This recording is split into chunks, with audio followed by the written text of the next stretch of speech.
దేవుడు మన శత్రువులందరిలో నుండి, లేకపోతే మనకున్నటువంటి ఇబ్బందులన్నిటిలో నుండి, మనకున్నటువంటి కష్టాలన్నిటిలో నుండి, మనకున్నటువంటి వేదనలన్నిటిలో నుండి, మనల్ని ఎవరైతే ద్వేషిస్తున్నారో, ఎవరైతే మనల్ని ప్రేమించట్లేదో, ఎవరైతే మనము ప్రభుని నమ్మిన తర్వాత దేవునితో ప్రయాణమవుతున్నటువంటి సమయంలో మనకున్నటువంటి ఇరుకును బట్టి, ఇబ్బందిని బట్టి, ఏ శత్రుత్వం లేకపోతే ఏ కష్టము ద్వారా అయితే మనుష్యులు మనల్ని ద్వేషిస్తున్నారో, ఆ ద్వేషించేటువంటి పరిస్థితుల అన్నిటిలో నుండి ఈ 2025వ సంవత్సరం ఈ క్రిస్మస్ దినాలలో దేవుడు మనల్ని విడిపించునుగాక.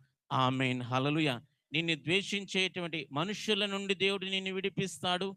నీ జీవితంలో నీకున్నటువంటి ఆర్థిక ఇబ్బందులు అనేటువంటి శత్రువులు, అప్పులు అనేటువంటి శత్రువులు, అనారోగ్యము అనేటువంటి